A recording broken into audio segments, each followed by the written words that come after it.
అండి. నేను doctor Venkata Navyagopal Medicover hospital బేగంపేటలో కన్సల్టెంట్ న్యూరో ఫిజిషియన్‌గా చేస్తున్నాను. ఈరోజు మనం మైగ్రేన్ తలనొప్పి గురించి మాట్లాడుకుందాం.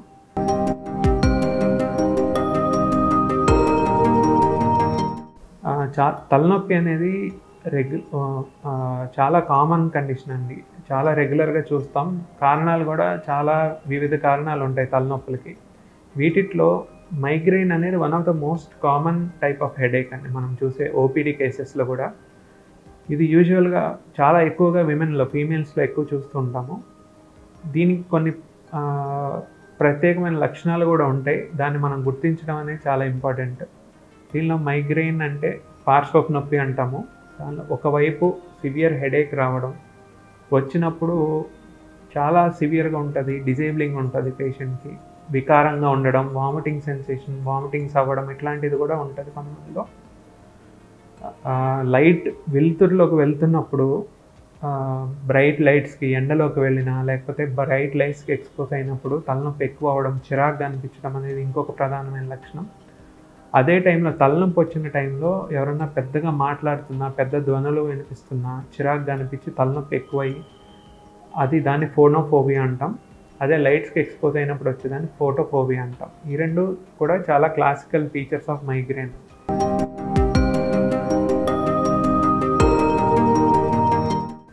మైగ్రేన్ అనేది యూజువల్గా ఇండియన్ పాపులేషన్లో మనం చూసే వాళ్ళలో ఫీమేల్స్లో వెరీ కామన్, మేల్స్లో కొంచెం తక్కువ.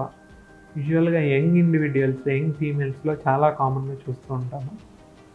దీనికి స్పెసిఫిక్గా ప్రీడిస్పోజిషన్ అంటే it has like genetic background ఉంటుంది. దాంతోపాటు ఎన్విరాన్మెంటల్ కండిషన్స్ అన్ని, స్ట్రెస్ కానీ, నిద్ర లేకపోవడం, లేకపోతే ఫుడ్ యాడిక్వేట్గా ప్రాపర్ టైమింగ్స్లో తీసుకోలేకపోవడం, ఇవన్నీ కూడా రిస్క్ ఫ్యాక్టర్స్. కొంతమందిలో కెఫిన్ కంటెంట్ ఎక్కువ తీసుకునే వాళ్ళల్లో కూడా అండ్ సాఫ్ట్ బెవరేజెస్ కానీ, కూల్ డ్రింక్స్ కానీ ఎక్కువ తీసుకునే వాళ్ళలో కూడా వన్ ఆఫ్ ద రిస్క్ ఫ్యాక్టర్స్గా కన్సిడర్ చేస్తారు.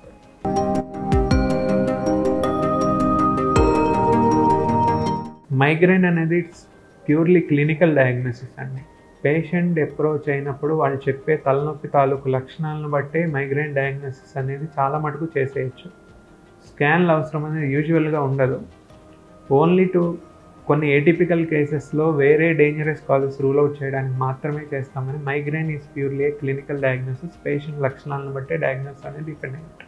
సో పేషెంట్ వచ్చేటప్పుడు వాళ్ళ లక్షణాలను వాళ్ళు ఐడెంటిఫై చేసుకొని డాక్టర్కి సరిగ్గా చెప్పగలిగితే, సో వితౌట్ యాక్చువల్గా ఎక్కువ ఇన్వెస్టిగేషన్స్ కూడా ఏం అవసరం లేకుండా మందులు అనేది స్టార్ట్ చేయడానికి ఆస్కారం ఉంటాయి.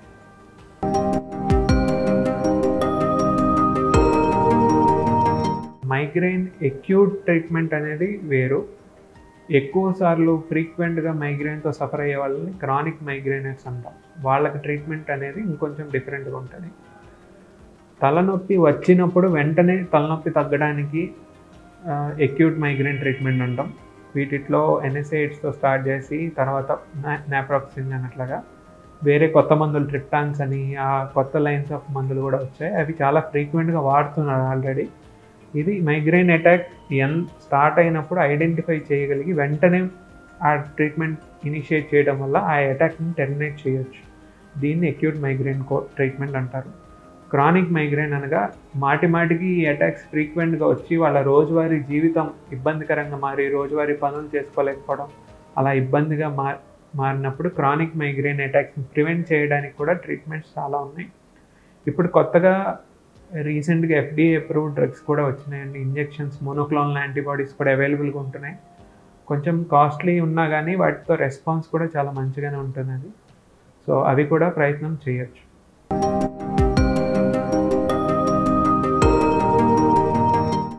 మైగ్రేన్ పేషెంట్స్కి ఇచ్చే ప్రధాన సలహా ఒట్టి మందులు కాకుండా వాళ్ళ లైఫ్ స్టైల్లో కూడా కొన్ని మాడిఫికేషన్స్ చేసుకోవడం వల్ల ఫ్రీక్వెంట్గా వచ్చే అటాక్స్ మనం కొంత మటుకు నివారించవచ్చు.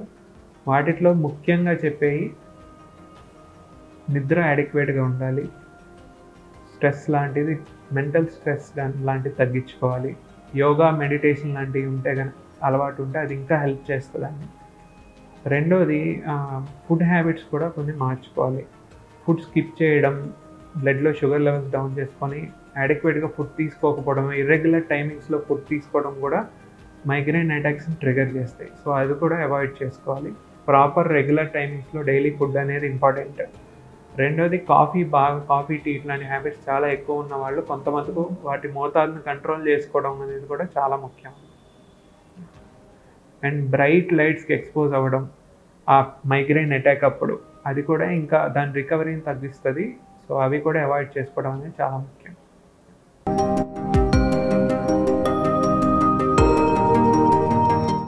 అట్లా స్పెసిఫిక్గా ఫీమేల్స్లోనే ఎందుకు అనేది కారణం ఏం లేదండి. అది హార్మోనల్ థియరీ అనేది వాళ్ళ బాడీలో ఉండే ఈస్ట్రోజన్ లేకపోతే ప్రొజెస్టరాన్ లెవెల్స్లో వచ్చే డిఫరెన్స్ వాళ్ళల్లో ఎక్కువ ఉంటాయి. సో అది one of the propose theory. But డెఫినెట్గా వాళ్ళకి ఎందుకు అనేది డెఫినెట్ రీజన్ ఏం లేదు.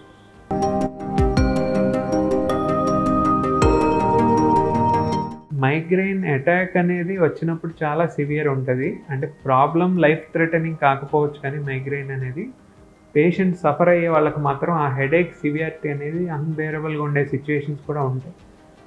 సో పక్కన వాళ్ళు అంటే పేషెంట్తో పాటు వాళ్ళ ఫ్యామిలీ మెంబర్స్ కూడా దాన్ని అర్థం చేసుకొని సపోర్టివ్గా ఉండడానికి అది చాలా చాలా ఇంపార్టెంట్. ఎందుకంటే పేషెంట్ ఆ టైంలో వాళ్ళ డైలీ యాక్టివిటీస్ చేయలేరు. ఆల్మోస్ట్ రెస్ట్ తీసుకొని ఏదన్నా రూమ్లో చీకటి గదిలో రెస్ట్గా ఉండాలి అన్నంత సివియర్ హెడేక్ వచ్చే అవకాశం చాలా కామన్గా చెప్తారు పేషెంట్స్ కూడా. సో ఆ అటాక్ అప్పుడు వాళ్ళని ఇరిటేట్ చేయడం కానీ వాళ్ళకి సపోర్టివ్గా ఉండడం అనేది చాలా ముఖ్యం. ఫ్యామిలీ మెంబర్స్ కూడా అది గమనించాలి. అండ్ పేషెంట్ కూడా ఆ సిమ్టమ్స్ స్టార్ట్ అవుతున్నప్పుడే as early as possible notice చేసి ఆ అబార్టివ్ మెడిసిన్స్ అనేది తీసుకుంటే ఆ అటాక్ డ్యూరేషన్ని కంట్రోల్ చేయొచ్చు, సివియారిటీని కూడా కంట్రోల్ చేయొచ్చు.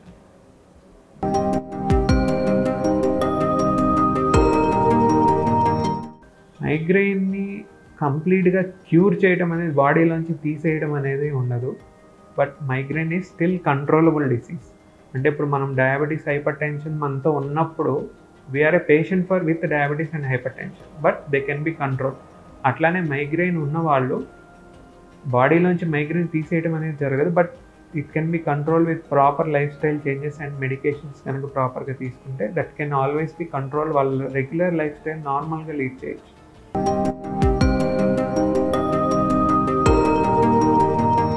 డెఫినెట్గా అండి. అంటే మెడిటేషన్ ఇదంతా మెంటల్ ఆస్పెక్ట్ అయితే physical activity like moderate exercise, even జిమ్కి వెళ్ళాల్సిన అవసరం లేకపోయినా regular walking around 30 to 40 minutes every 5 days in a week, ఇవన్నీ కూడా ఏంటంటే మైగ్రెయిన్ ఇన్సిడెంట్స్ నెంబర్ ఆఫ్ అటాక్స్ని కూడా కొంత హెల్ప్ చేసే అవకాశం ఉంటుంది. Definitely that will help.